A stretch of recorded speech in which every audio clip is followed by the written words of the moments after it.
Namanya bersama-sama dengan wanita yang begitu rupawan, sedikit demi sedikit muncul perasaan cinta pada diri Hariri. Dalam pepatah Jawa dikatakan, rasa cinta itu muncul karena sering bertemu dan bersama. Witing Tresno Jalaran Soko Kulino. Hal inilah yang terjadi pada diri Hariri. Terjadi pertentangan dalam jiwanya, antara menuruti gairah cinta yang muncul atau menjaga akhlak dan sikap amanah yang telah dipupuknya selama ini.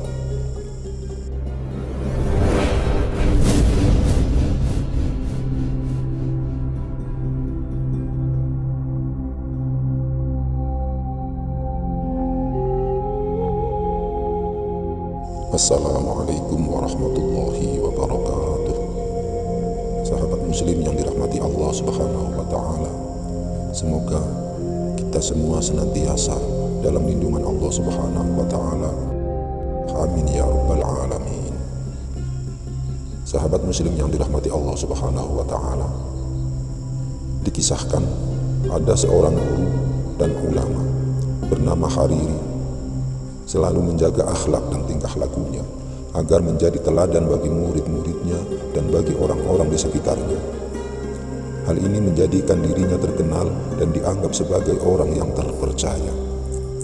Tetapi tanpa disadari, sikap jaim Hariri agar menjadi teladan masyarakat itu hampir saja mencelakakan dirinya.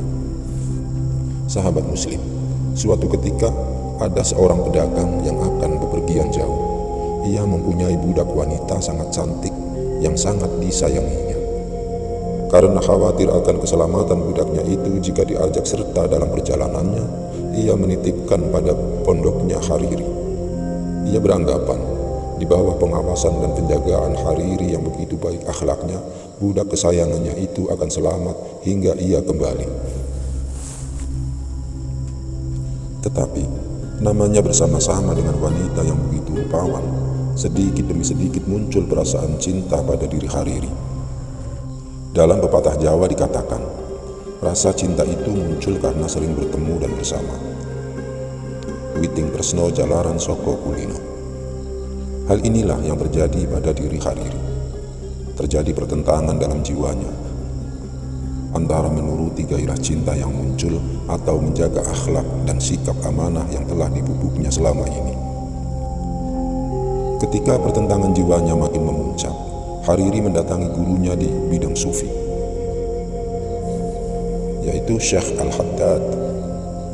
Setelah menceritakan semua yang dialaminya, Al-Haddad berkata, "Pergilah kamu menghadap Yusuf bin Husain." Berbeda dengan dirinya yang mempunyai nama harum dan terjaga, nama Yusuf bin Husain mempunyai cacat di masyarakat. Tetapi karena gurunya yang memerintahkan, maka Hariri tetap berangkat ke tempat tinggalnya.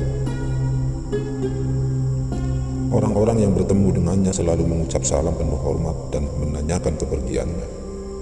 Begitu dijawab kalau ia mencari Yusuf bin Husain, maka mereka berkata, "Wahai orang yang soleh, janganlah engkau mendekati Ibnu Husain, karena ia orang yang sangat nista.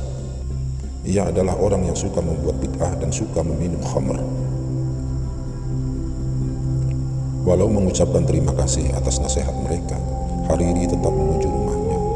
Tetapi ketika ia telah berdiri di pintu rumahnya dan melihat Yusuf bin Husain tengah duduk dengan seorang pemuda menghadapi sebotol anggur di mejanya, ia berkata keras, "Apakah artinya tingkah lakumu ini?"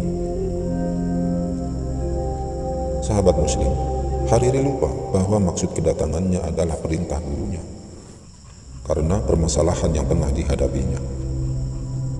Perasaannya sebagai teladan dan tokoh masyarakat langsung mengemuka ketika melihat kemaksiatan di depan matanya.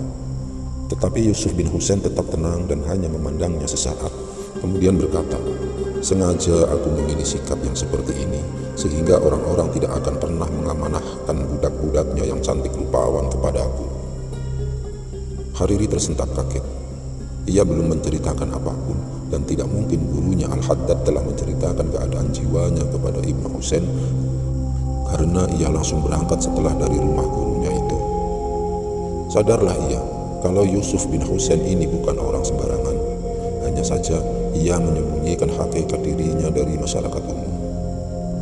Segera saja Hariri meminta maaf, dan meminta nasihat lebih lanjut tentang permasalahannya.